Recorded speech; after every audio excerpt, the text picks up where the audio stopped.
nous rassemble autour de Patricia Daré et Nicole Dron, toutes deux liées d'amitié pour le plus grand bonheur des Saint-Quentinois à ce jour. En effet, merci à Madame Nicole Dron d'avoir initié cette réunion au cours de laquelle elles vont, par leurs témoignages respectifs, nous interpeller, nous inciter à traduire avec un regard différent le monde qui nous entoure. Et je vous le souhaite, nous recentrer sur les valeurs profondes de notre existence. Après 2 ans et demi d'interruption en raison des restrictions sanitaires liées à la crise sanitaire, quel plaisir de vous retrouver en ce magnifique lieu. Je tiens en notre nom à tous à remercier Marie-Laurence Maître, bien Marie-Laurence, viens nous trouver,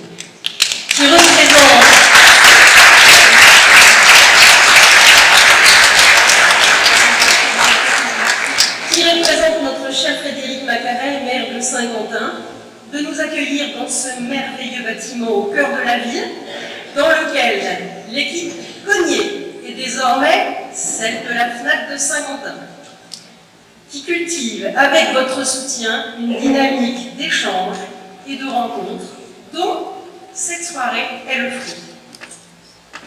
Mes pensées accompagnent Louis Herst, qui a tenu ce rôle pendant 25 ans à mes côtés.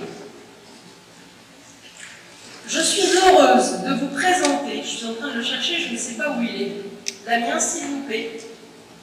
Damien.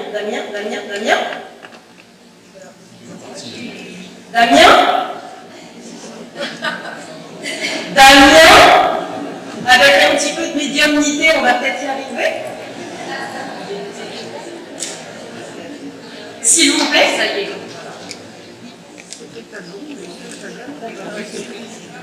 Donc je n'ai pas les talents de Patricia Daré, vous le savez. Ça peut venir. J'ai appris qu'en fait, on ne sait pas à quel moment ça peut intervenir. Je suis très heureuse de vous présenter, pour ceux qui ne le connaissent pas encore, Damien Le Breton, qui est le responsable éditorial au sein de notre équipe. Un grand bravo et merci à Damien.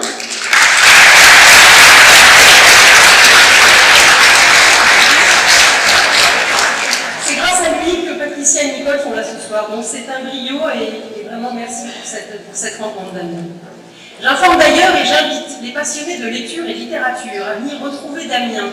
Le dernier jeudi de chaque mois, il anime un café littéraire, une rencontre littéraire, où chacun vient présenter le livre qu'il a adoré pour le faire connaître à ceux qui sont présents.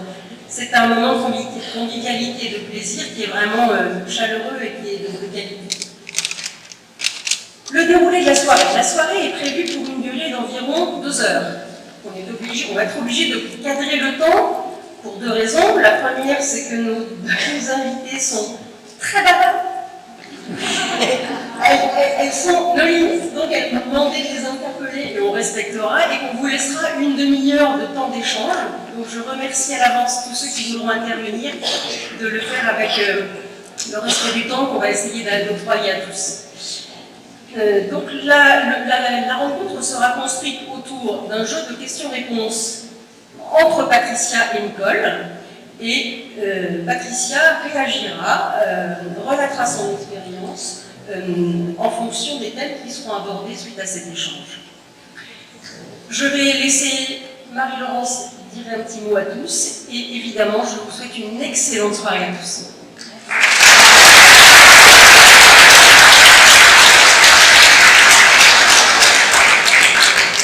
Merci ma chère Cécile.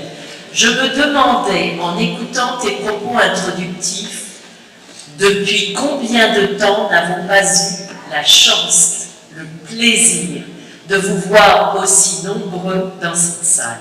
Cela fait en effet très chaud au cœur. Franchement, oui, parce que sachez qu'il y a 500 places assises. Donc ça veut dire que...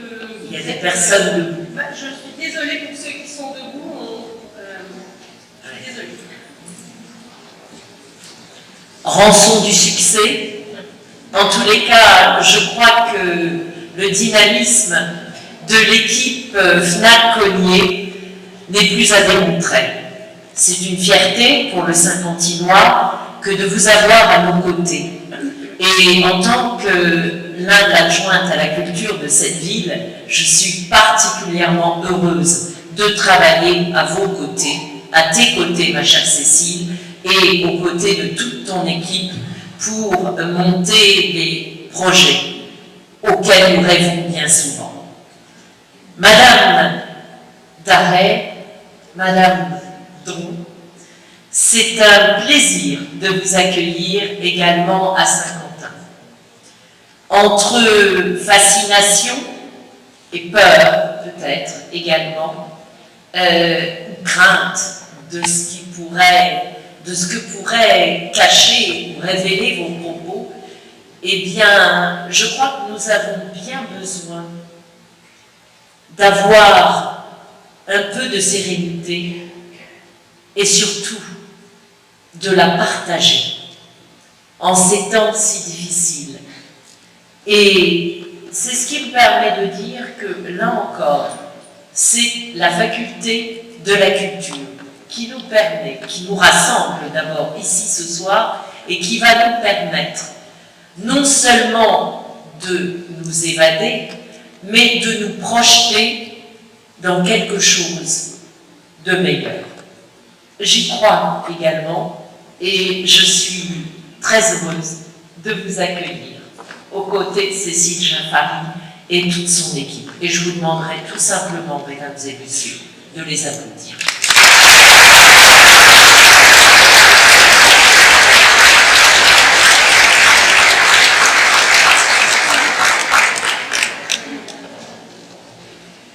Bon, alors, tu me permets, il va falloir qu'on se batte toutes les deux pour la parole, parce que nous sommes aussi valables l'un que l'autre. D'abord, je voudrais m'excuser parce que sur les réseaux sociaux, j'ai dit il y a de la place de moi, ne réservez pas, c'est pas la peine. Il y a 500 places assises, et j'étais loin de penser qu'il y a des personnes qui seraient debout ce soir. Donc j'en suis désolée, et je serai flagellée en place publique demain matin, à 50 ans. Je suis désolée, vraiment. On va essayer avec Nicole, on se connaît depuis très longtemps, on se connaît depuis plus de 25 ans. Et Nicole a vécu une expérience fabuleuse en 1968, et on va en parler bien sûr. Et ce qui était intéressant, c'est peut-être toutes les deux de comparer ce que Nicole a vécu avec ce que j'ai reçu. Elle a vécu une expérience aux frontières de la mort assez incroyable et sensationnelle, j'ai dit que c'est une des plus belles racontées en France. Et moi je suis médium, donc nous avons des contacts similaires par des voies différentes, mais qui se ressemblent. Et nous recevons, elle a reçu, et je reçois des choses qui convergent beaucoup. Et il est intéressant d'en parler, non seulement pour qu'elle nous raconte ce qu'elle a vu, et donc, quelle que soit la définition de cette expérience aux frontières de la mort, ce que nous sommes capables de vivre, nous, dans notre conscience, et aussi parce qu'on lui a livré des choses qui allaient se passer, des choses qui pourraient se dérouler, et qu'on a livré à peu près les mêmes choses. Donc je trouve que c'est intéressant de voir que nous avons des captations qui sont à peu près similaires, en des temps différents. Alors Nicole, moi, je trouvais qu'il était intéressant qu'on parle toutes les deux, pour parler de toi, et de raconter ce qui t'est arrivé, 45 secondes de mort clinique. On est en 1968, tu viens d'avoir ton deuxième enfant, une petite fille, et ça ne se passe pas très bien, puisque tu es profondément faible, et tu as des tas de soucis après sa naissance.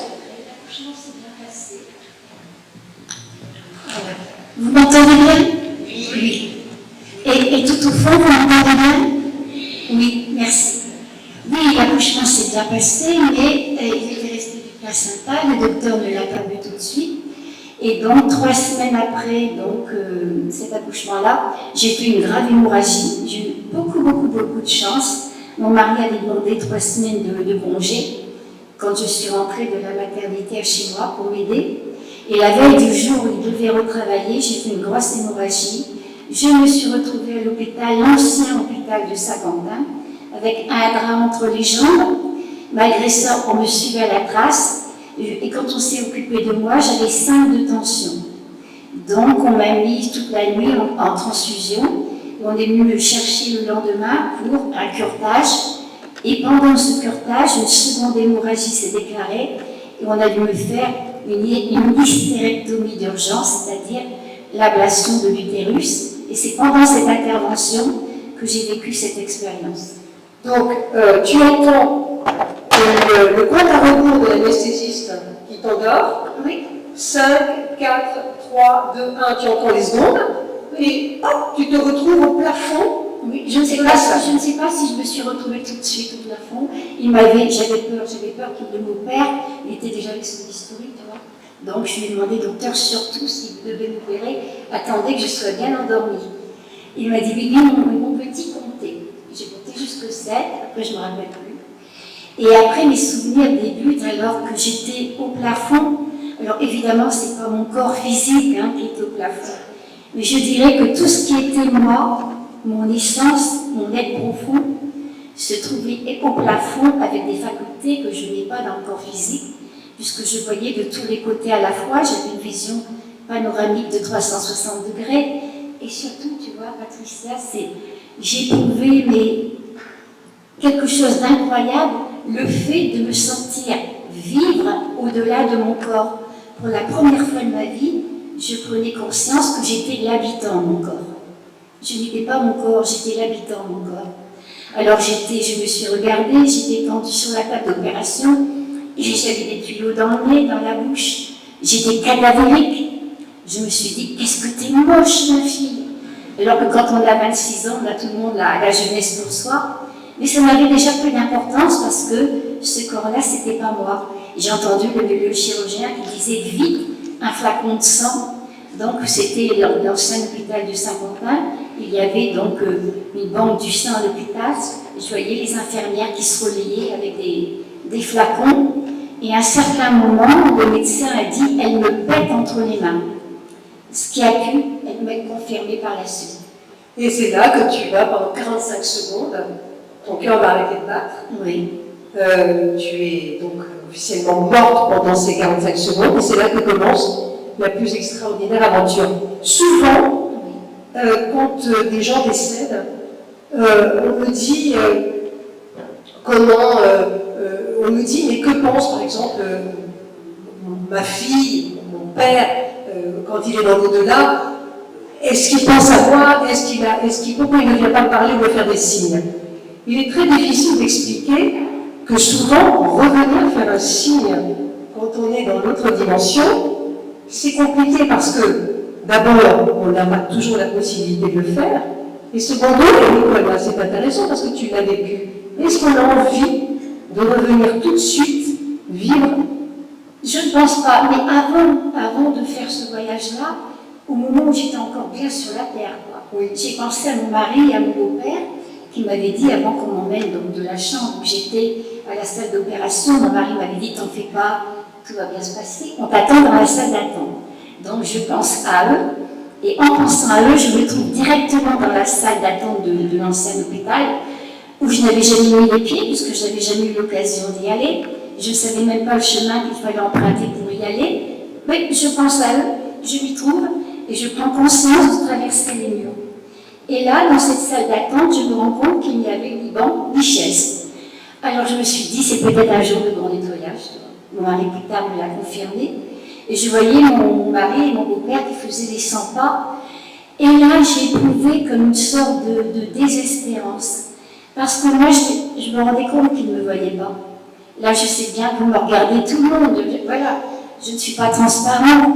Mais là, non. Et moi, je faisais des coucous. J'allais à droite, j'allais à gauche. Je voulais me manifester à eux, mais en vain. Et je me suis dit, mais c'est là que j'ai compris que lorsque quelqu'un meurt, disons vraiment, définitivement, et ça doit être désespérant pour cette âme qui vient de quitter la terre, de se rendre compte que les gens qu'il a aimés, qui sont là près de lui, eh bien, l'imaginent vraiment mort. C'est comme le fait de le faire mourir 2 fois, quelque part. Parce que moi, j'aurais tout fait pour leur dire, je suis là. D'ailleurs, c'est ce que j'ai fait. Alors, je me suis rendu compte que c'est bizarre parce que tout en étant moi, j'avais cette capacité de me sentir plus grande que moi, quelque part. Et je me suis trouvée dans le cœur de mon mari. Je ne veux pas dire par là dans le cœur physique, non. Mais je me suis trouvée en lui et je savais tout ce qu'il pensait. Alors, je sais qu'il va encore dire la même chose parce que tout le temps il me dit dire que je vais entendre ça toute ma vie. C'est-à-dire que je lui ai reproché par la suite de ne s'être pas fait trop nourrissant pour moi pendant que j'étais en salle d'opération. J'ai été rentrée pour un curetage, il est évident qu'il y a des opérations bien plus importantes que ça. Mais moi j'étais en lui, je me rendais compte, et nous étions relativement encore jeunes mariés et j'aurais beaucoup aimé qu'il se fasse beaucoup de soucis pour moi.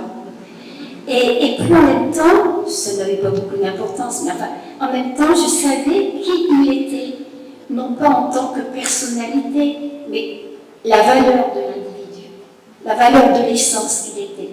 Et la même chose pour mon beau-père. Je me rappelle qu'à un certain moment, pour consoler mon beau-père, parce qu'il avait 60 ans, je me rendais compte qu'à son âge, il se faisait quand même beaucoup de soucis. J'ai mis ma main sur son épaule, ma main a traversé son corps. Et là, je me suis dit, qu'est-ce qui t'arrive, ma fille? Qu'est-ce qui t'arrive? Je ne comprenais pas.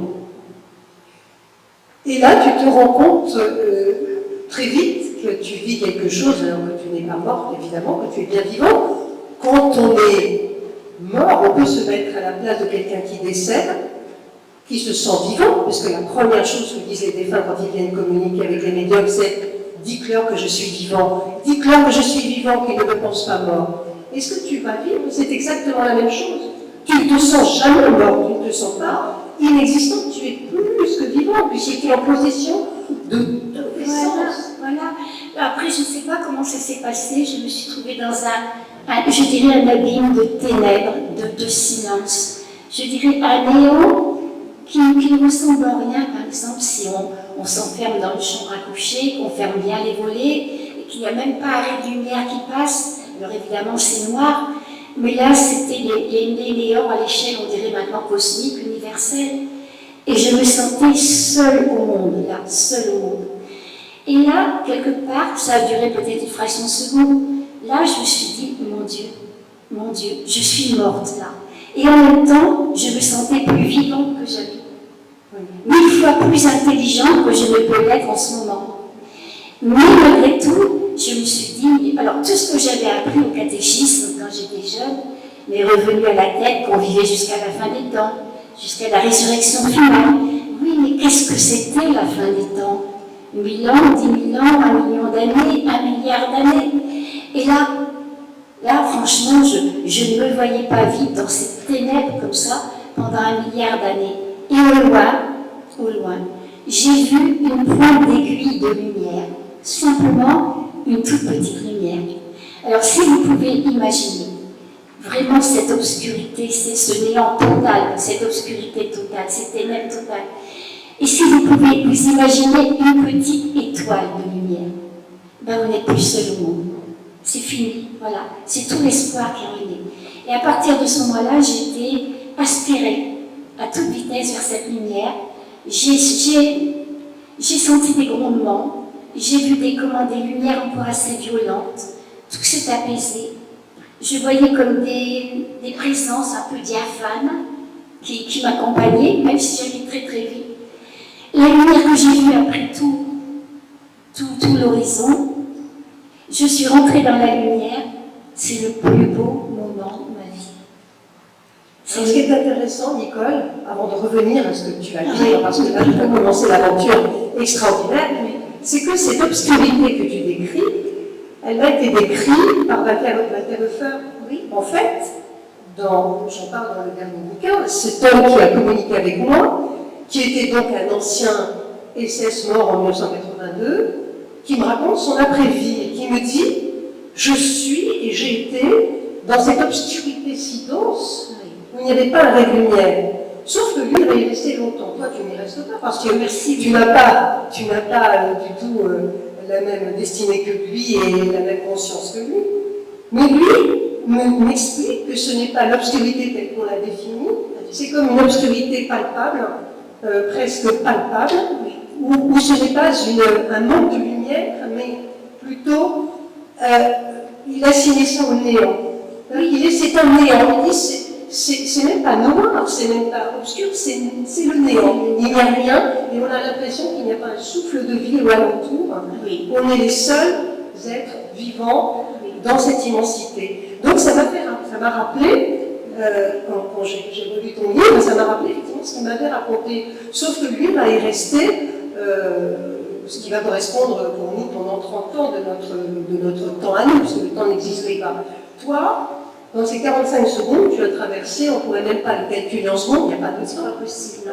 Tu vas traverser ce néant très rapidement, parce que très vite, tu as un appel de la lumière. La question que je me pose, c'est que cette lumière qui scintille, c'est toi qui la vois, ou elle vient t'appeler, et ceux qui ne la voient pas, est-ce qu'ils ne la voient pas parce qu'ils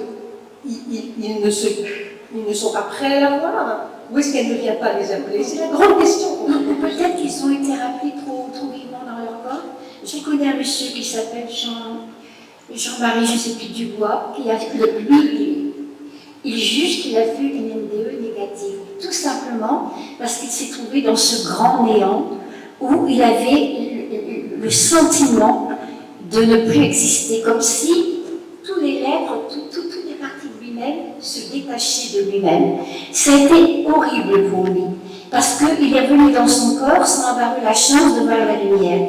Mais après, cet homme-là a fait un travail considérable, parce que moi j'ai vu la lumière, donc ça me donne quand même, c'est quelque chose, rien que de m'en rappeler, ça m'aide sur mon chemin.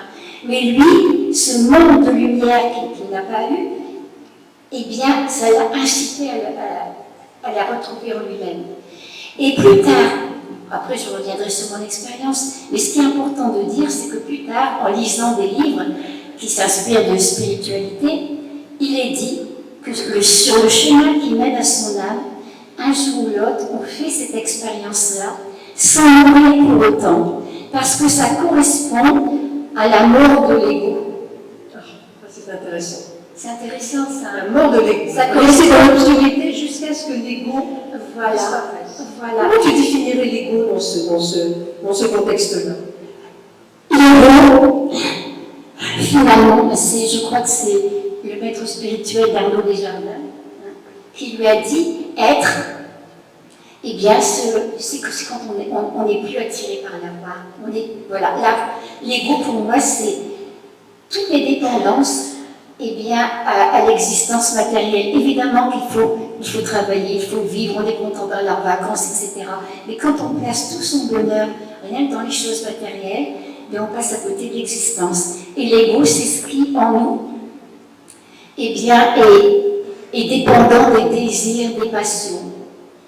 Parce que c'est une quête de reconnaissance également qu'on a Bien sûr. C'est la quête de la reconnaissance qu'on cherche toujours. De pouvoir, de reconnaissance, de renommée, à tel point qu'on est dépendant de ça. Et donc, tandis qu'être, pour moi, quand on me demande la différence entre les deux, je dis, pour moi, être, c'est me retrouver dans l'état où j'étais quand j'étais de l'autre côté, où toutes mes lèvres, quelque part, étaient parties. Je n'étais plus prisonnière de mes envies, de mes désirs, de mes passions, de mon désir d'être reconnu, des peurs, de tout, quoi. Et on se retrouve dans un état de liberté et de plénitude, tout ça. Bon, incroyable. Alors, voilà la différence entre l'être et l'ego. Mais pour arriver à être, il faut lâcher prise. Alors, c'est vraiment ça. Il faut lâcher prise, mais plus que ça. Il faut commencer le travail. Il faut commencer le travail. Et la lumière, toi, tu as eu la chance d'être aspiré dans cette lumière. On parle aujourd'hui, on est quand même le 29 avril 2022, après 2 ans de Covid, de division, d'angoisse, de fracture. Il faut le dire, on a tous été malmenés, bien sûr. On a tous souffert de ce qui s'est passé. On en souffre encore. Tout le monde est traumatisé, personne n'est remis de ce qui s'est passé. On est en quête de lumière pour soi-même, pour les autres. On n'arrive pas encore à recommuniquer comme il faut avec les autres. On n'arrive plus à être léger spontanément. On est encore reclus intérieurement. Et puis on sort de ces 2 ans de Covid avec plus les mêmes choses. On est différents, on a changé. On n'a plus les mêmes envies. Et on se dit, pour la plupart, mais qu'est-ce que je vais faire de ma vie maintenant? On se met à repenser à tous ceux qui sont partis. On se dit, est-ce qu'ils sont plus heureux que moi là où ils sont? Moi j'entends ce genre de choses. Et c'est vrai que parler de la lumière, comme tu vas nous en parler, et savoir qu'elle nous appartient à tous, que ce n'est pas uniquement toi qui l'as vécu, mais que tout le monde l'a. Ce que tu as vécu, on l'a tous en Bien soi. sûr. Et on est tous capables de le vivre dans le sens où, même dans médiumnité, on est tous capables de communiquer, d'entendre, d'être en symbiose avec l'autre côté. On n'a pas besoin d'avoir une configuration spéciale. Et je pense qu'il est très important de parler de cette lumière dans ce monde où elle est en train d'être relativement assombrie. Quand tu arrives de l'autre côté, cette petite tête d'épingle de lumière qui devient d'un seul coup une espèce de... Elle a pris tout l'horizon. Voilà, elle a pris tout l'espace. Tu arrives et tu vas faire une rencontre extraordinaire d'un garçon que tu vas reconnaître immédiatement. Sauf que ce garçon, c'est ton petit frère qui est mort à 7 mois alors que tu en as des 12. Oui, c'est ça, 11 ans. Oui. Et tu avais 11 ans. Et tu reconnais ce garçon qui n'a pas 7 mois, qui est un adolescent. Tu es sûr que c'est ton frère, mais tu le vois sous quel trait? C'est un Mais homme. comme je te vois. D'accord. Comme je te vois. Il a grandi, donc il a grandi. Oui. Mais je voudrais aussi parler quand même de la lumière. C'est comme 1000 soleils, c'est comme 1000 soleils qui n'éblouit pas. C'est surtout un état d'être. Quand je suis rentrée dans cette lumière-là, franchement, j'étais chez moi. J'avais retrouvé ma patrie. Et dans cette lumière, j'étais dedans. J'étais comme un sucre qui fondait dans l'eau. J'ai jamais perdu la notion d'être moi, mais c'est comme si tout en étant moi, je devenais tout.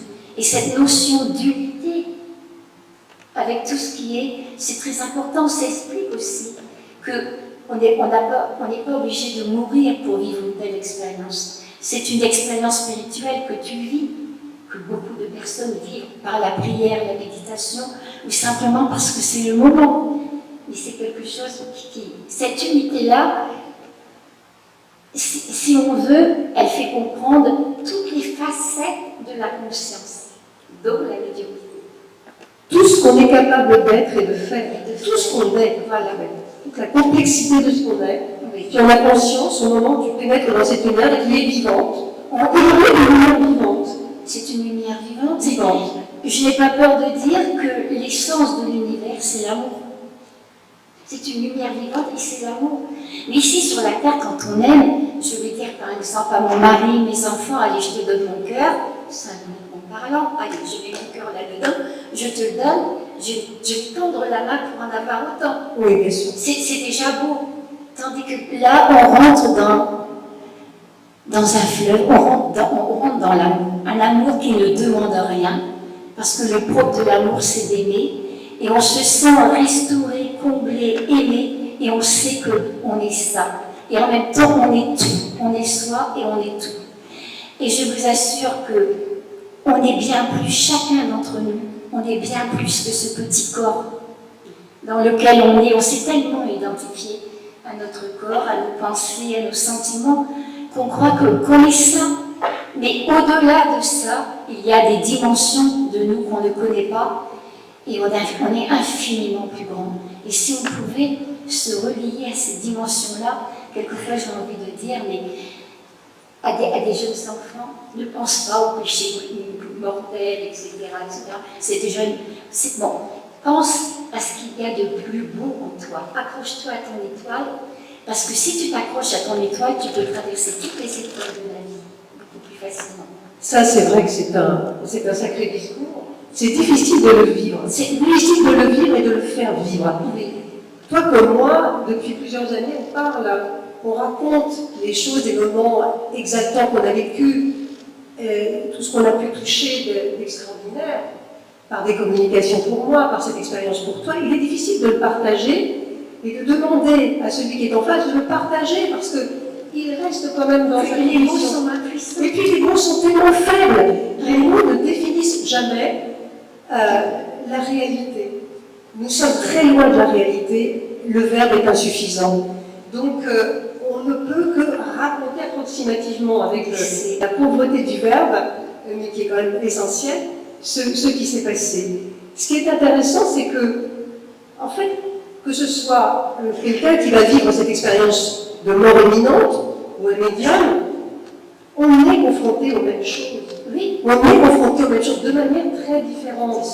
Et la lumière, je ne la vis pas comme toi, mais je la vis à travers ceux qui sont dedans et qui, quand ils viennent communiquer, apportent cette lumière, apportent cette lumière vivante et chargent le corps physique du médium de cette lumière vivante où d'un seul coup on est exalté, on est porté vers quelque chose qui nous dépasse. Je dis bien qu'il nous dépasse.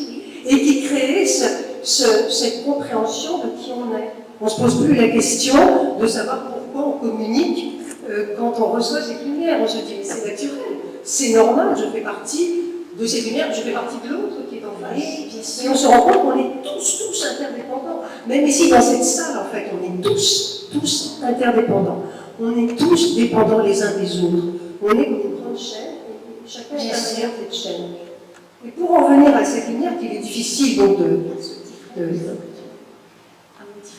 oui, je reviens à ton petit frère, parce que ça c'est quand même la première rencontre que tu as faite. Parce que je sais que ça. Tu as été très affectée quand tu avais 11 ans par la mort de ton petit frère de 7 mois, ce petit poupon qui était né, que tu as tant chéri et qui t'a... Voilà, vous avez vécu avec tes parents une période extrêmement douloureuse.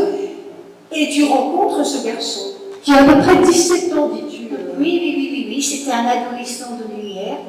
Comment cela se fait-il que je l'ai reconnu tout de suite? Comment cela se fait-il? Oui, comment on peut reconnaître? Parce qu'il y a beaucoup de personnes qui m'ont dit depuis, mais enfin, là non, c'est un petit poupon de 7 mois qui vous a quitté, c'est un jeune adolescent qui vient vers vous, comment vous pouvez être certaine que c'est votre frère? Alors moi, ce que je peux dire, je n'ai aucune preuve à apporter, évidemment, même si j'avais le monde entier contre moi, je m'en moque totalement. Parce que je le sais, parce que c'est une conviction, c'est même pas une conviction intérieure, c'est une certitude. Alors je pense que c'est une rencontre d'un âme, on ne peut pas l'expliquer autrement. Mais en même temps, il était solide comme tu es solide. Oui, c'est-à-dire que tu l'as vu matérialisé. Je me suis trouvée dans ses bras. Tu as vu dans ses bras, il t'a accueilli, c'était pas un être diaphane et lumineux. Pas du tout. Un garçon qui a grandi de l'autre côté. Alors on pourrait se dire, et tous ceux qui sont là, qui ont perdu un enfant ou un frère, ou quelqu'un de très jeune dans la famille, ou un bébé, pourraient se dire, mais alors, il a grandi sans nous, il a grandi sans toi. Oui, bien sûr. Mais avec toi. Mais avec moi, je me suis trouvée dans ses bras, nous avons communiqué par télépathie, mais je dirais que c'est plus que la télépathie. Parce que pour moi, la télépathie, c'est émettre une pensée, un échange comme ça. Tandis que là, c'était... Je devenais lui, il devenait moi. C'était une communication de pensée, mais de sentiment en même temps. C'était une osmose totale. Et tout ce qu'il pensait, tout ce qu'il était, je l'étais aussi. Et je lui ai dit, mais quel bonheur si tu savais, quel bonheur si papa et maman pouvaient être là. Tu lui dis, si tes parents Voilà, pouvaient te voir. oui, je le dis avec mes propres paroles, mais ça s'est fait autrement. Et qu'est-ce qu'il va te répondre à cette... Alors il m'a dit qu'il nous avait toujours guidés, toujours aimés, toujours suivis. Et j'étais totalement émue au plus haut point parce que je ressentais en même temps son amour, qui n'était pas seulement un amour terrestre, c'était un amour aux dimensions de l'univers. Est-ce que tu peux imaginer pourquoi cet enfant est mort à 7 mois? On ne peut pas expliquer le destin, on ne peut pas expliquer pourquoi on a signé ou pas de mourir à tel âge ou dans telle condition. Mais est-ce que la mort de ton petit frère, il a pu te l'expliquer, il a pu, ou est-ce qu'il est resté silencieux? Il est resté silencieux là-dessus. Mais à côté de ça, ça n'a rien à voir. J'ai des amis qui sont loin maintenant, et quand j'avais parlé de la mort de mon petit frère, le monsieur m'avait dit, pourquoi tu ne vas pas voir une astrologue? Voilà. Et donc il m'avait donné les coordonnées d'une astrologue, mais qui voyait au point de vue spirituel. Et je lui avais donné évidemment mon numéro, mon date de naissance, mais pas plus. Elle ne savait rien de ma vie, cette dame-là. Et elle a marqué que vers la préadolescence, donc je suppose 10, 11, 12 ans, qu'il y aurait la perte d'un petit frère ou d'une petite sœur, épreuve karmique prévue d'avance pour vous faire appréhender la réalité de l'éther.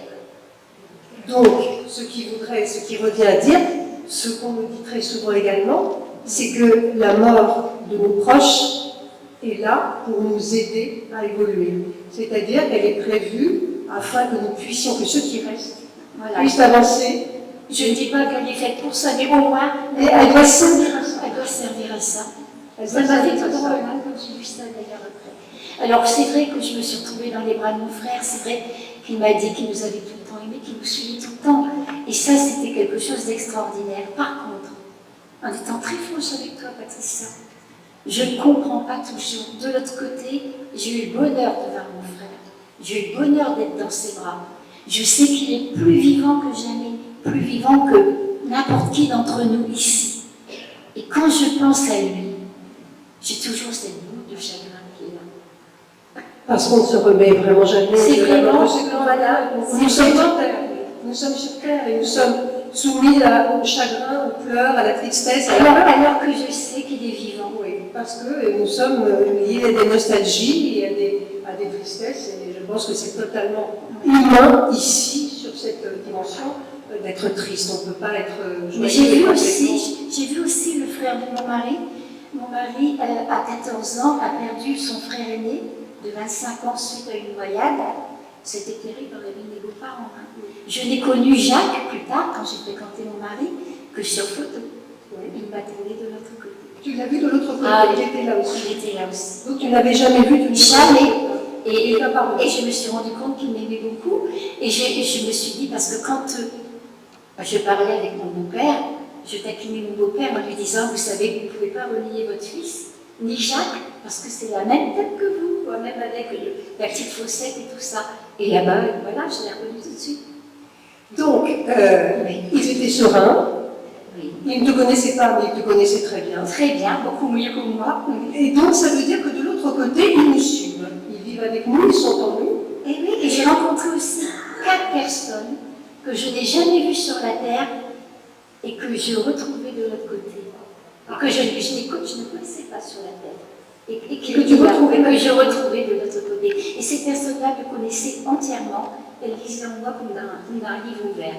Et évidemment, j'aurais voulu ne leur montrer que les bons côtés de Donc, tu ne sais pas quand tu les as rencontrés, dans quel espace, dans quelle vie. Non. Tu ne sais pas, Mais et tu les connaissais parfaitement. voilà. Alors ça m'est arrivé une fois aussi. Dans une communication, j'ai communiqué avec un esprit qui m'a dit « Ah, je suis bien content de te retrouver, de savoir que tu vas bien. » Et je lui ai dit « Mais on se connaît? Vous êtes quelqu'un que j'ai connu? Vous êtes décédé à quelle époque ?» Il me dit « Non, je ne suis jamais venu sur Terre, mais on se connaissait très bien. Oui.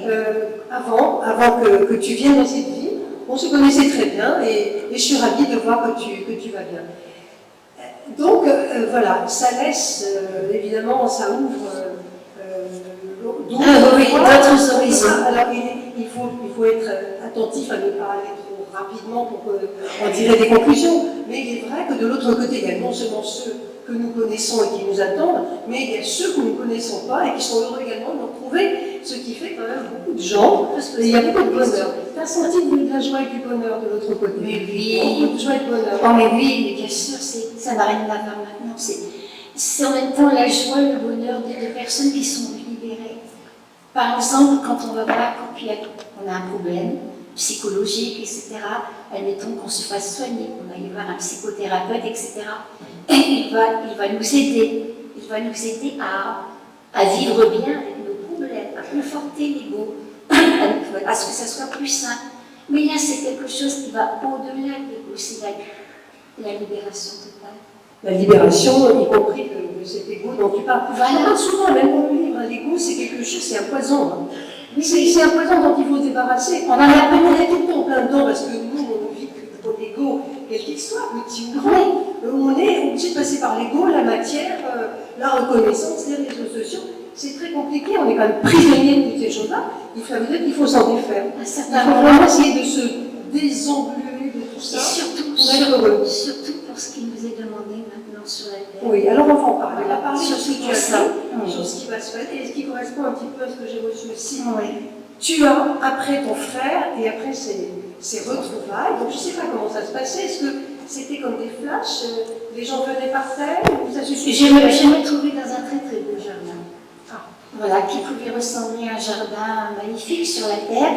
Mais là, je voyais le sacré de la vie, parce que si je regardais un brin d'herbe, je voyais la lumière. La vie dans l'air. Je voyais la vie. Il y avait d'autres couleurs, des couleurs plus pastel. Je me suis assise près d'un ruisseau, c'était la lumière d'eau. C'est la lumière d'eau. Je me disais, mais on fait tout le contraire sur la terre quand on perd quelqu'un, parce que c'est le désespoir total. Mais si on savait qu'ils sont sur le chemin, pour moi, c'était pour retrouver la vie. Et c'est dans ce jardin que j'ai rencontré mon frère, que j'ai rencontré le frère de mon mari, que j'ai rencontré ces êtres-là. Le jardin d'Éden. Un très beau jardin, tout vivre. Je l'ai déjà vu dans d'autres narrations d'expériences aux frontières de la mort. J'ai déjà vu des gens qui parlent, on a l'impression de voir les atomes de l'herbe, des choses qui scintillent dans les fleurs, tout est vivant. C'est pas comme l'herbe que l'on voit ici. On voit la vie. Et à la limite, Patricia, je me sentais, en tant qu'être humain, je ne me sentais pas plus importante qu'un brin d'herbe, qu'une note de musique. Tu te sentais sœur Et je participais comme tout de la vie. C'est pas plus, pas moins. Non. Ça, c'est intéressant. Ça veut dire que les minéraux, les végétaux que tu vois sont au même rang que toi. Voilà. Ici, évidemment, on fait le jardin, on a l'impression d'être des architectes. Ça fait partie de la vie. Etc. Là, non, on est au même rang exactement. On n'est pas supérieur. Il n'y a pas de supériorité. Il n'y a pas de supériorité et on s'aperçoit qu'on est interdépendant de tout. Et même des minéraux, même des végétaux, tout fait partie de la vie. On a respecté la vie, mais pas simplement intellectuellement en se disant oui, il faut respecter la vie parce qu'il faut bien manger, il faut bien qu'il y ait du blé. Non. Parce que la terre est notre mère quelque part. Ça, c'est très important. Voilà. Et c'est à ce moment-là, peu de temps après, que tu vas faire connaissance avec cet être de lumière incroyable. Là, tu en parles. Dans le livre, d'ailleurs, et quand j'ai entendu la première fois en parler, ça m'avait beaucoup bouleversée, parce que tu parles de cet être de lumière. Alors, on parle beaucoup de lumière, mais alors celui-là, c'est un être très, très particulier. J'ai eu l'impression, à un certain moment, je donne l'impression de temps, il y a plus de temps, tu vois, tout se passe en même temps, mais je ne peux pas l'expliquer.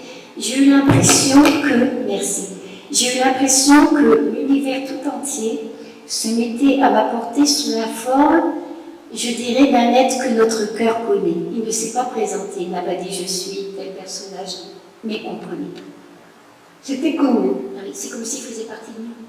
D'accord. Tu as même dit dans ton livre, j'ai l'impression que c'est des mois. Les mois aboutis. Ça, c'est encore autre chose. Mais l'être qui m'a demandé comment as-tu aimé, qu'as-tu fait pour les autres. Tellement de monde.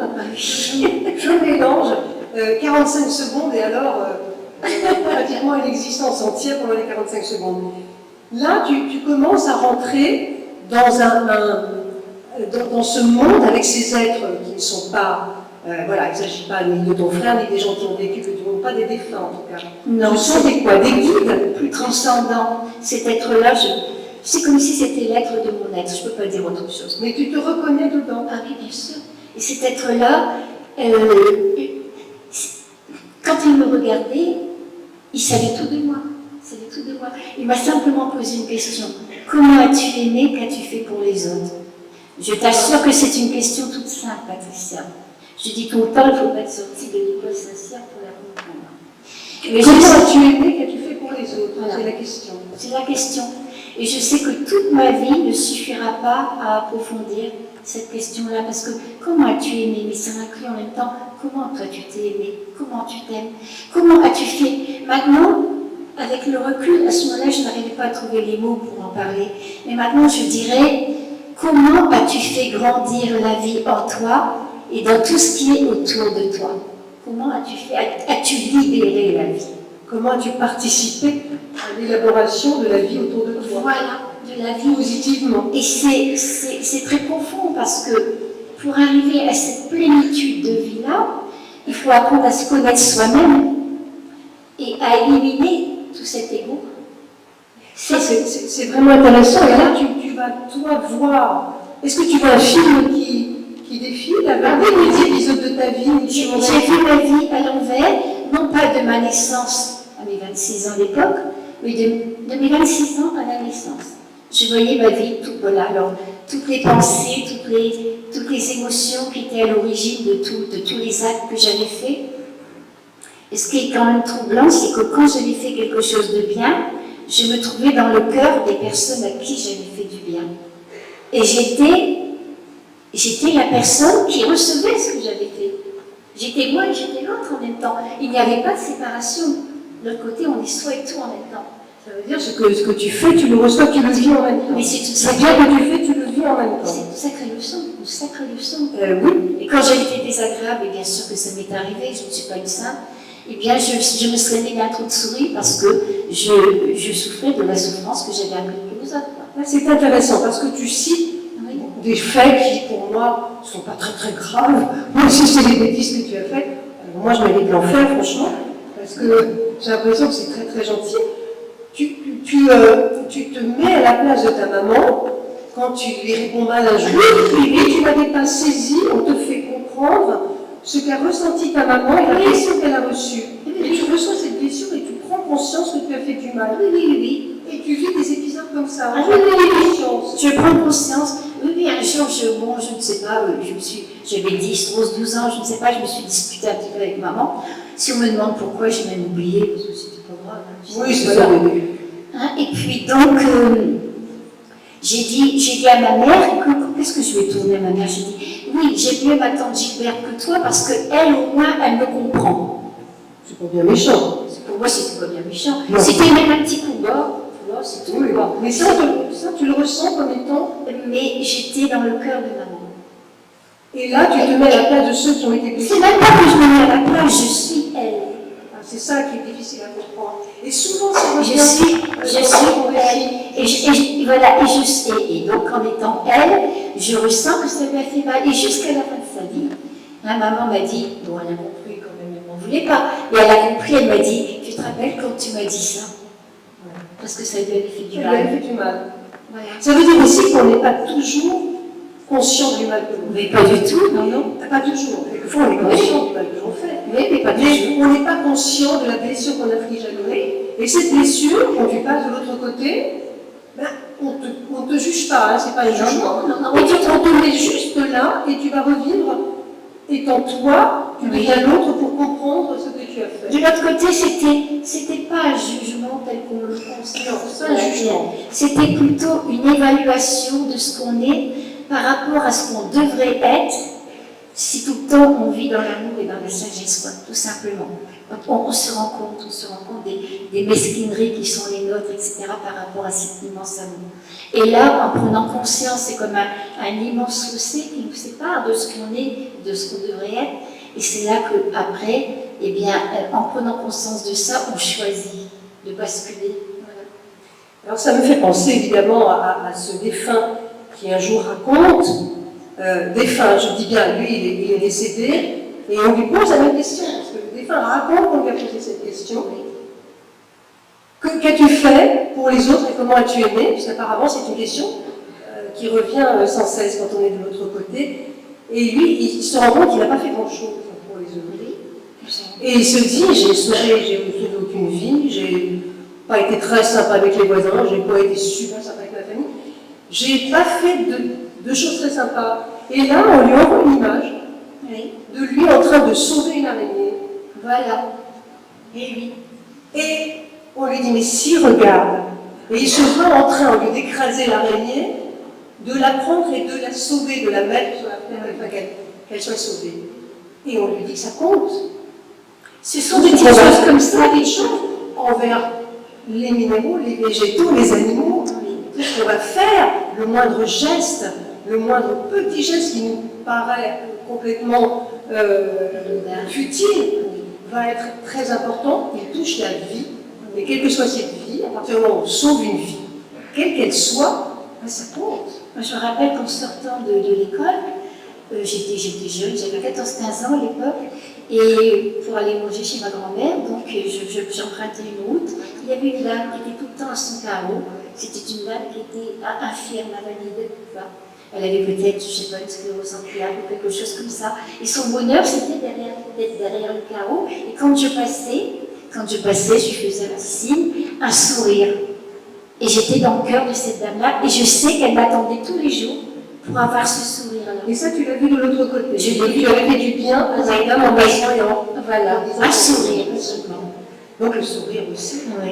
très important. Oui. Cette évaluation, donc cet être-là va te poser cette question, il n'y aura pas de commentaire, il y aura juste toi qui vas te juger, qui va évaluer ce que tu as fait ou pas, et puis hop, tu passes à autre chose, et tu vois évidemment autre chose, et tu parles. Alors là, c'est pareil, un personnage que tu vas vas voir, que tu décris. J'ai l'impression dans ton livre, d'ailleurs, ça va crescendo. On a l'impression qu'il y a des personnages de plus en plus forts et des choses de plus en plus fortes qui arrivent. Et ça va quand même crescendo. Oui, c'est vrai, c'est vrai. Et il y a cette dame de lumière. Alors, je ne sais pas comment l'appeler, c'est la dame de lumière. Pour moi, c'est la dame de lumière, oui, c'est vrai. Alors, qui est cette dame de lumière qui arrive? Ah, écoutez, elle ne se présente pas, mais pour moi, c'était la mère du monde, quoi. On peut lui donner. Après, c'est vrai qu'en regardant des livres qui parlent de spiritualité, j'étais élevée dans la religion catholique traditionnelle, on parle de la Vierge Marie. Oui, alors, bien sûr qu'on pense à ça, mais c'est peut-être encore au-delà de ça. C'est peut-être encore, pour moi, c'est la partie spirituelle de la Vierge Marie. En essayant de comprendre un peu, je dirais peut-être même le côté féminin, si on peut dire Dieu. Voilà, tu vois, c'était tout ce qu'il y a tendresse, amour, accueil dans le monde, toi. Pour moi, c'est comme quelle forme a-t-elle? Comment tu pourrais la décrire, cette dame de lumière? C'est un être de lumière? Il n'y a pas de trait particulier? Je ne peux pas dire parce que c'était irradiant. C'était irradiant, on ne voit pas les traits. C'était... On sait qui elle est. Même si on ne lui donne pas le nom, on sait qui elle est. On sait qui elle est. Et elle vient vers toi, elle te parle, elle est... Non, elle apparaît. Simplement une apparition. Et tu sens à chaque apparition... Et tu es élevé comme ça, tu es élevé comme cet être qui m'a demandé comment as-tu aimé, qu'as-tu fait pour les autres. Bon, ça, on peut rien dire. Est-ce qu'à chaque étape que tu vas vivre, tu vas te sentir aspirer vers le haut? Est-ce que tu vas te sentir vraiment attiré vers le haut? J'ai même été à un certain moment, j'ai même eu le sentiment de rentrer de plus en plus profondément dans ma conscience. Tu vois? Comme si je rentrais en moi de plus en plus profondément. Et ça s'accompagnait du sentiment de tout savoir. Et quand je prenais conscience que bon, on n'est pas dans les universités, mais on sait tout, quoi. Quand je prenais conscience de ça, ça s'approfondissait encore, et je savais encore plus de choses, et en même temps, ça s'accompagnait d'un décor différent, jusqu'au moment où je suis rentrée dans une ville de lumière, d'or et de pierres précieuses. Ah oui, ça tu en parles aussi. Alors une ville de lumière, d'or et de pierres précieuses. Ça, ce sont des symboles extraordinaires. Pourquoi cette ville? J'en sais rien. Et là, on m'a montré encore toute ma vie, parce que quand je me suis trouvée devant cet être qui m'a demandé comment as-tu aimé, qu'as-tu fait pour les autres, en même temps, je voyais ma vie future. Enfin, on m'a demandé de l'autre côté si je voulais rester de l'autre côté ou si je voulais revenir sur la terre. Ça, on te le demande dès cette étape-là ou à la fin? Non, au début. Oui. Et je ne voulais, au début, enfin, c'est difficile à dire. Tu oui, sais, parce qu'il n'y a pas de début ni de fin. Mais c'est difficile. Et ça peut paraître monstrueux ce que je veux dire. Voilà, j'avais pas du tout envie d'en venir. Pas du tout envie d'en venir parce que j'étais dans ma patrie, parce que je n'avais pas le sentiment de. Si je restais de l'autre côté, je n'aurais pas eu le sentiment d'être séparée de tout ce que j'aime. C'est un petit peu comme si j'étais une poule géante qui étalait ses ailes et que tout était en air. Donc, tu me dis, c'est important ce que tu dis. Oui. C'est important parce que c'est ce qu'on ressent, ce qu'on nous dit. Les médiums reçoivent ce genre de témoignages des défunts, Oui. En disant, les défunts n'ont pas envie souvent de revenir, même de revenir dans les vibrations, parce qu'ils sont tellement aspirés vers le bien et le bien-être et on va dire le summum de l'exaltation. C'est le summum. C'est le summum que revenir sur notre Et puis on est tout, et on est soi, on est tout, quoi, tu vois. Et puis en même temps, donc si je pouvais, je vais parler terre à terre, si je pouvais m'accrocher à cette dimension ultime, eh bien, je n'avais pas envie de revenir. Mais si je descendais, quoi que ce soit, un petit peu dans l'échelle des vibrations, si je redevenais un peu plus humaine, parce que j'avais cette faculté de faire les deux, eh bien, à ce moment-là, je ne voulais pas que mes enfants soient orphelins. Parce que je ne voulais pas qu'ils soient malheureux sans leur maman. Mais je ne voulais pas que mes enfants tendent les bras à une autre maman que moi. Donc, à la fois, je ne veux pas laisser mes enfants, mais je n'ai pas forcément envie de revenir, mais c'est un sacré dilemme. Ah oui. J'ai voulu que mon mari soit heureux, mais surtout pas dans les bras d'une autre femme. Ah donc on reste jamais de l'autre côté. À ce moment-là, quand je regardais redescendu un petit peu dans Voilà, oui, tu faisais du son. Et je sentais, et pourtant, Patricia, je sentais que si je pouvais m'accrocher à cette dimension ultime, j'aurais pu remettre mes enfants, mon mari, comme je dis, dans les bras de la providence divine, en sachant que tout irait bien pour eux. Si j'avais été capable de faire ce grand lâcher-prise. C'est incroyable, ça veut dire qu'on te dit, ce qui est rare, parce que d'habitude on dit, tu vas retourner là d'où tu viens, tu n'as pas fini ta vie terrestre, là on te dit, ou tu restes avec nous, ou tu repars, c'est toi qui choisis. C'est moi qui choisis. C'est toi qui choisis. Et tu dis, ben non, moi j'ai des petits-enfants, je ne peux pas les lâcher, j'ai mon mari, je ne peux pas les abandonner. Parce que tu dis, c'est pas possible, il y a quelque chose, il y a une conscience qui redescend et qui dit, non, c'est pas possible. Qu'est-ce qu'on te dit à ce moment-là? Alors je ne sais pas si, voilà, on m'a dit que je reviendrai, puisque je voulais, mais que j'oublierai beaucoup de choses parce qu'il le fallait. Et moi, avec ma liste, je me suis dit, ils veulent que j'oublie beaucoup de choses. Je vais faire en sorte de me rappeler. On en parlera après. Oui, bien sûr. Mais ça veut dire aussi qu'on accepte le fait que tu reviennes et on te dit à un moment, si je me souviens bien, que tes enfants, même si tu ne revenais pas, tu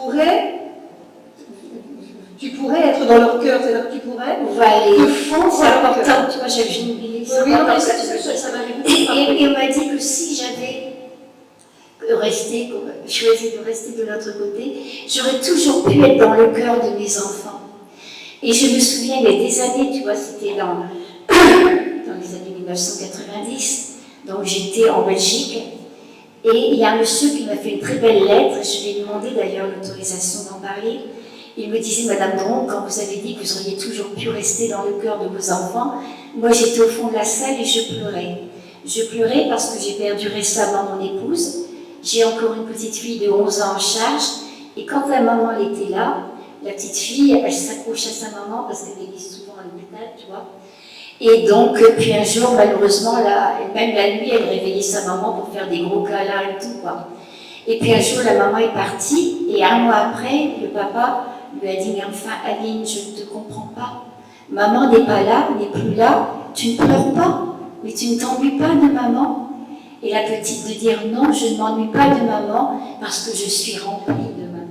Je suis remplie de maman. Ça voulait dire qu'elle sentait la force de sa mère. Oui. Alors, donc les enfants ont des capacités de ressentir. C'est ce qu'il m'a dit. Et lui, il était ingénieur, je ne sais pas pourquoi. Il m'a dit, vous voyez, Madame Dron, bon, je suis quand même quelqu'un qui a une certaine intelligence, mais par rapport à mon enfant, je me suis rendu compte que je manquais l'intelligence du cœur. C'est intéressant parce que les défunts le disent aussi. Oui. Quand on communique avec des défunts et avec des gens qui évidemment sont déplorés de leur famille, et que je dis, elle est malheureuse, elle est sans foi, elle est malheureuse, et il dit souvent, mais je suis en elle, je suis en elle, pourquoi elle ne le ressent pas? Je suis là, je suis dedans, je suis en elle. Et je dis à la personne, mais est-ce que le chagrin et notre culture quand on est adulte, parce que les enfants ont peut-être cette capacité plus spontanée de ressentir les défunts, d'ailleurs ils les voient, ils les ressentent, ils sont beaucoup plus sensibles, ils ont cette capacité de moins se poser de problèmes avec la mort et avec tout ça, et de ressentir directement les défunts. Nous sommes dans notre chagrin est quand même Écrit à mur de béton. Bien sûr, il est utile. Et le chagrin, la réflexion, ensuite le reniement de tout, parce qu'on est en colère quand on est en deuil, souvent. La colère, la tristesse, donc on renie, on se mutile, on se fait du mal et on ne ressent pas l'autre. Et l'autre crie toujours, mais je suis là, je suis en toi. On ne comprend pas ce que ça veut dire. C'est vrai. Et là, tu nous expliques que de l'autre côté, bien qu'on est en l'autre parce qu'on se fond avec l'autre. Mais ce qui nous sépare les uns des autres, c'est notre corps. Bon, quand je suis revenue dans mon corps, on en reparlera après, mais l'occasion se pose d'en parler. Quand je suis revenue dans mon corps, pour moi, c'était presque le drame de ma vie. Parce que de l'autre côté, j'étais moi et j'étais tout. Moi et tout. Tout était en moi. Oui. Et je reviens d'un corps, et quelque part, c'est que je reviens d'un cercle. Oui, je comprends. Tu redeviens toute petite dans ton corps. Dans mon corps, et tu vas l'imprimer. L'autre, c'est lui. L'autre, c'est lui. Alors que sur un autre plan, il était lui, mais on ne faisait qu'un dans tout. Bien sûr. Et là, tu es comprimé, tu as voilà. Et on se fait du mal, on ne se comprend pas. Voilà, c'est propre de l'humain. avant de continuer, le but de l'humain, c'est quoi?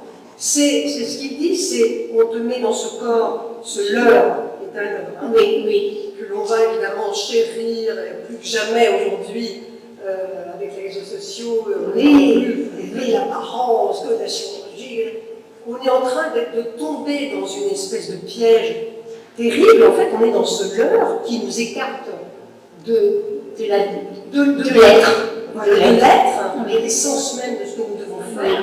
Et c'est pour ça que nous sommes malheureux, en fait. Nous sommes très malheureux. C'est une espèce de cercle vicieux. Oui. Et on peut en tomber malade, d'être loin de soi-même. Ah oui, il faut vraiment essayer de prendre, et le but de cette vie, c'est de transcender tout ça, de dépasser tout ça, et de revenir à soi, de faire un peu de ménage, je crois, et d'essayer de revenir à l'essentiel de soi, sans tomber dans tous ces travers qui sont tendus tous les jours par une société qui ne fait que ça.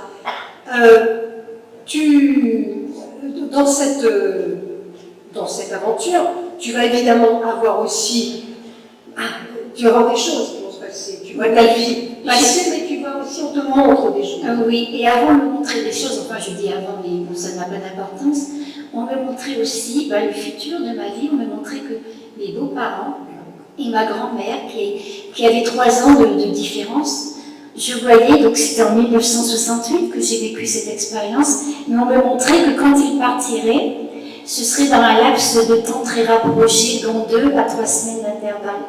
J'avais dit à mon mari, tu sais, je me rappelle 3 semaines d'intervalle, ça pourrait peut-être être 3 mois, etc. Alors mon beau-père est mort le 27 janvier 81, c'était un mardi. 3 semaines après, un mardi aussi, ma grand-mère nous quittait, et à la fin de l'année prochaine, c'était ma belle-mère. Alors là, tu sais, quand ça arrive, oui, tu dis voilà, ça c'est la première prédiction. Ah oui, voilà. Il y a l'histoire de ton frère aussi. Oui, l'histoire de mon frère. Qui est dramatique. Oui, quand je me suis réveillée, bon, je me suis dit, je vous en supplie, mon Dieu, pas ça. Parce qu'on me montrait, j'avais un frère qui avait 19 ans à l'époque, et on me montrait que plus tard, il risquait de mettre fin à ses jours. Voilà. Et à ce moment-là, je me suis dit, si on me montre ça, c'est peut-être parce qu'on pourra l'éviter. Si un jour il traverse des moments difficiles dans sa vie, en l'épaulant, en étant là, c'est ce qu'on a fait d'ailleurs toute la famille, mais il y a des choses comme ça, c'est arrivé.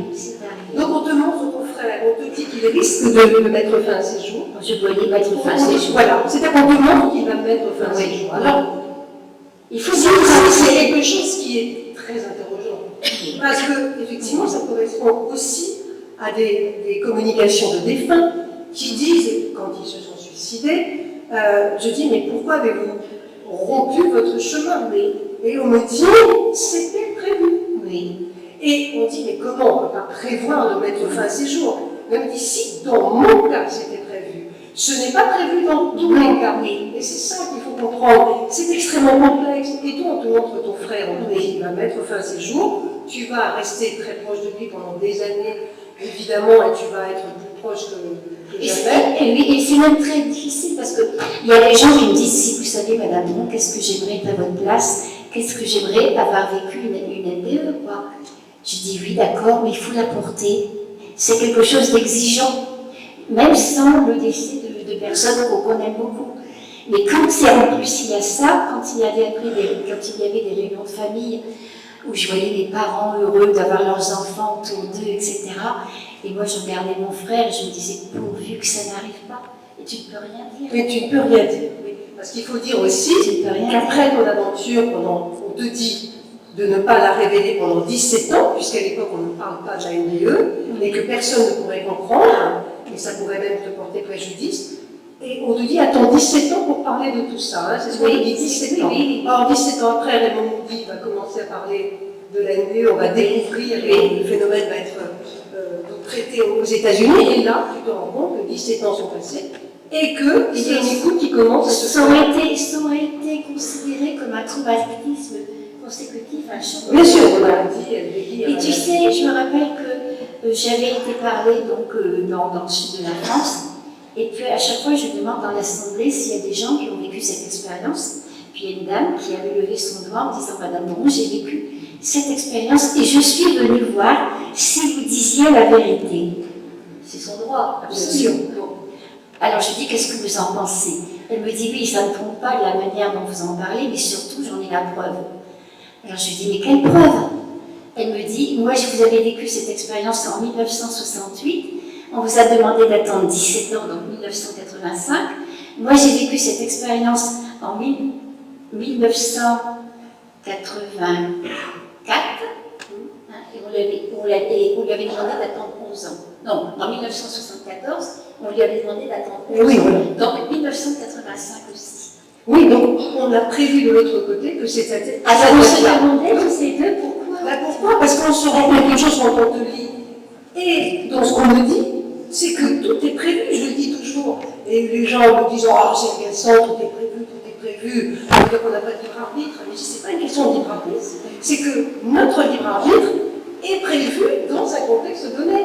C'est-à-dire qu'on a écrit un grand scénario, chacun de nous a écrit un grand scénario, et on joue de notre libre arbitre dans le grand scénario qu'on a préétabli. C'est compliqué à comprendre, c'est très abstrait, ça marche comme ça. Donc, en fait, toute cette existence que nous menons, qui n'est pas facile, qui peut avoir des moments de joie avec vraiment beaucoup de moments de douleur, elle est là pour nous faire évoluer, et vraiment nous faire avancer, nous faire comprendre ce qu'est l'essence de la vie et ce qu'est cette force que nous avons en nous, souvent jamais découverte. Il y a des gens qui ne découvrent jamais la force intérieure, qui est une force extraordinaire qui nous ferait déplacer des montagnes. On est capable de tout, on est capable de tout le bien du monde.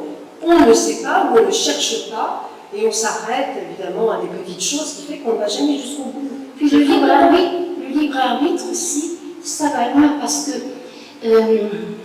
il y a des choses qui sont déterminées. Moi, je me dis que chaque être humain, on peut considérer chaque personne, admettons, comme une note de musique. On va prendre le Do, c'est tout, ça pourrait être une autre note de musique. Cette note de musique, c'est nous. On vient au monde, on est riche, parce que de l'autre côté, on m'a montré aussi que j'avais déjà vécu sur cette terre. Alors que j'étais élevée dans la religion catholique, on n'en parle pas, etc. De l'autre côté, c'était pour moi une évidence. Quoique je suis très prudente envers ça, très prudente, parce que sur le niveau de l'absolu, où il n'y a plus de temps ou d'espace, tout est là. Je suis en train de tu n'as pas vu, il vient de se poser un pigeon. C'est quand même curieux, je me rappelle que le matin. Oui, il y a un pigeon qui vient de se poser pendant un bon bout de temps, qui te regardait du golf, donc il fait à la fin de la journée, et le pigeon s'est posé et est resté immobile sur la fenêtre en train de regarder par la suite pendant un bon moment. Ça veut dire quelque chose, parce que Nicole attire beaucoup les signes de pigeons qui viennent chez elle, par exemple, qui rentrent dans la maison quand elle a un doute, ils rentrent chez elle pour lui donner la réponse et ils repartent par la fenêtre. Et là, ce pigeon s'est arrêté, il a regardé par ici pendant un bon moment et il vient de repartir. Je trouve ça vraiment très bon. Mais c'est vrai que c'est assez curieux avec Nicole, vous savez. C'est très très curieux, vraiment. Alors je pense que dans la mesure, donc, moi j'aimais beaucoup aussi ce que le père François Brune disait, qu'on ne doit pas se disputer pour le concept, par exemple, de réincarnation ou pas. Ça n'a aucune importance. Le principal, c'est de sanctifier la part d'humanité qu'on a. Oui, bien. Ça c'est très bien. C'est très bien. Voilà. En fait, on doit se disputer pour rien du tout. Oui. Parce que ce qui compte, c'est qu'on soit là et qu'on soit en mesure de communiquer.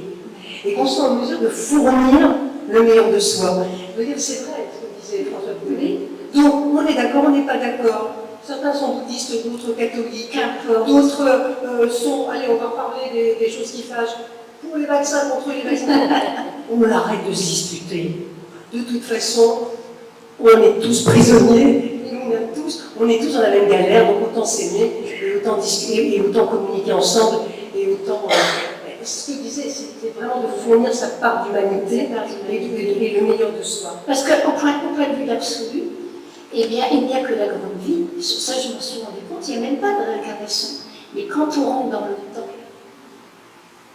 et bien, on rentre dans la troisième dimension, il y a avant et il y a après, on rentre dans le temps. On rentre dans l'histoire du temps. Alors, je pense que tout dépend sur quel étage on se situe. Sur quelle vibration, on va dire le mot, voilà, sur quelle dimension. dimensions, sur quelle vibration on est. Et puis au point de vue, si tu veux, du libre arbitre, je pense que tant qu'on est sous la domination de l'ego, de la peur, du ressentiment, de l'envie, des passions, etc., eh bien, on ramène dans cette vie, on ramène quelque chose qui va venir à l'encontre, qui va venir vers nous, parce qu'on aura à travailler ça. Il faut toujours travailler. On attire ce que, voilà. Mais dans la mesure où on se libère de l'ego, et bien dans la mesure où on rentre dans la liberté, dans la grâce.